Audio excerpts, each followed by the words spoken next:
Hey there, how's everyone doing? We're happy to have all of you from around the world. If you're new here, welcome to the family. Don't forget to like and subscribe. In an unprecedented escalation, Ukraine is now trying to target strategic nuclear bases deep inside Russia. Last night was definitely not a normal night. What happened wasn't just a regular train accident. There's strong evidence that another country was involved. Or more accurately, that Ukraine was behind it. And it wasn't just one train, it was two. When you look at how everything fits together, it's hard to believe this was just a random accident. So let's break down what really happened, what Ukraine is trying to achieve, and where this is all heading. I'm your brother, Mohammed Assem. Welcome back to the channel. Peace be upon you all. I hope you're doing well. Last night, there were multiple events, especially the train incidents in Russia. At 10:44 p.m. Moscow time, a bridge collapsed in the Bryansk region, a border city. Cars were driving on the bridge, and underneath a train was passing by. Just as the train was going under the bridge, the structure suddenly gave way, collapsing onto the train. Basically, imagine the train is coming from this direction and it's supposed to pass under the bridge. As it approached, the bridge suddenly collapsed and the train crashed into the debris. That's what caused it to derail. Initially, 7 people were confirmed dead, including the train driver and his assistant. Around 66 others were injured, some of them seriously, including 3 children. The train was carrying about 388 passengers and was heading further into Russian territory. Right after the incident, the Russian Railways Authority released a statement saying this was the result of sabotage. And exactly 1 hour later, in the Kursk region, also near the border, another train, this one carrying goods, was passing over a railway bridge when that bridge also collapsed. Now, is it just a coincidence that 2 separate railway bridges collapsed on the same night? One before a passenger train arrived, the other while a freight train was passing? That's too suspicious. The driver of the freight train was seriously injured. The train almost caught fire, but they managed to stop it in time. Soon after, reports from Russian intelligence and security services were presented to President Putin.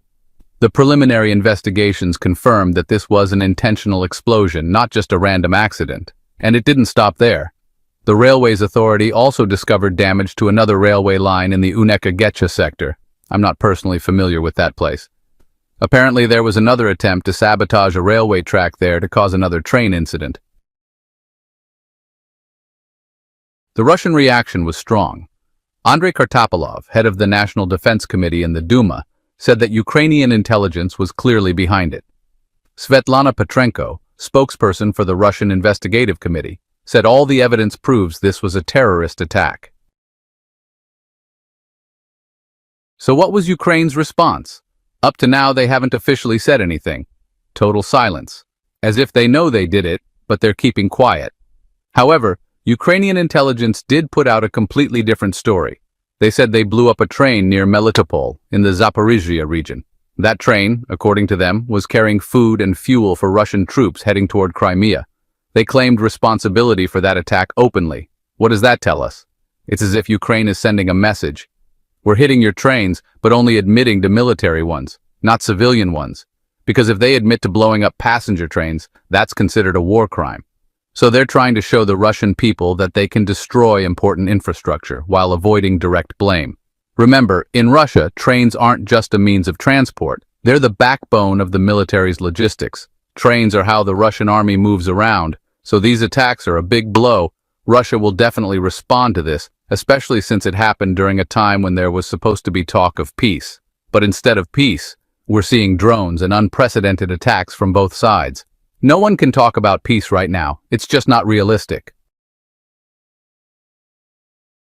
Now here's the twist. Everything I've told you so far is one thing, but what I'm about to tell you now is something completely different. This video was already done and ready to upload, and suddenly, I had to redo it. Why? Because breaking news came in. Ukraine is now allegedly targeting nuclear military bases deep inside Russia. Just look at this. See for yourself. This is smoke rising from what's believed to be a nuclear military base. A dangerous escalation. Ukraine tries to strike Russia's nuclear core with drones. Ukraine has made a bold and dangerous move by attempting to hit Russia's nuclear infrastructure deep inside the country using drone attacks. These weren't just random strikes. Ukraine targeted strategic bases in Irkutsk, Murmansk, and Ryazan. What's wild is that the drones didn't fly in from Ukraine. No, They were hidden inside large box trucks already inside Russian territory. The plan? Ukrainian intelligence operatives would park these trucks near key sites, open them up, and launch the drones from inside. It's a sneaky trick called mobile wooden houses, basically disguised drone launching platforms. As you can see in this image, these are the key strategic nuclear locations inside Russia. In Irkutsk, the truck was found and the driver was arrested before the attack could be carried out. One of the drones malfunctioned during launch. It just crashed, causing a huge embarrassment. In Ryazan, the drones were intercepted before they could hit their targets. These drones were aiming at bases that house long-range nuclear bombers, some located 4,500 kilometers away from Ukraine. I can confirm for you that Moscow believes President Zelensky and the head of Ukrainian intelligence personally approved this operation. It's been named Operation Spiderweb. The goal? To hit part of Russia's nuclear triad. That's a major red line. This marks a new and dangerous phase in the Russia-Ukraine war. Ukraine seems absolutely determined to drag Russia into a larger conflict, possibly even a nuclear one, or provoke it into a direct clash with NATO.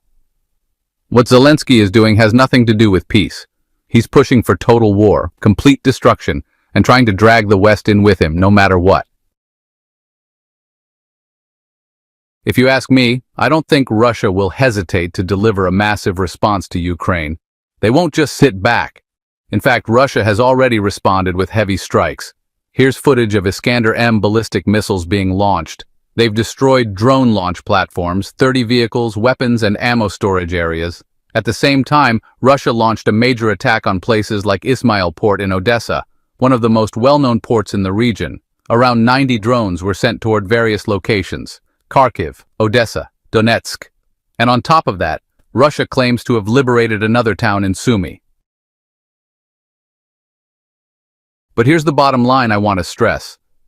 Attacking civilian trains like what happened recently, that's a massive escalation. Every time there's even a slight push toward peace or calming things down, Ukraine seems to escalate, not militarily, but by targeting civilians.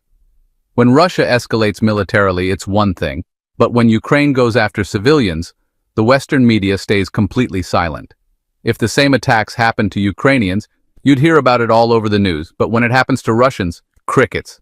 Clearly, the goal here is to provoke Russia in any way possible. So I'll ask you, in light of everything going on, do you really think peace is even possible? Take something simple, like a hospital in Kursk. Just yesterday it was hit by a drone, a civilian hospital, not military. This shows Ukraine's inability to match Russia on the battlefield. They're struggling to reclaim even a single meter of land. Cities like Sumy, Donetsk, and Kharkiv keep slipping from their control. So what's the plan? Create fear. Spread panic among the Russian people. But honestly, I don't think that's going to end well for them. I think the consequences of all this could be massive. Thank you so much for watching. Let us know your thoughts in the comments, and don't forget to subscribe and turn on notifications. At S News, we're committed to bringing you real updates and stories. See you in the next video.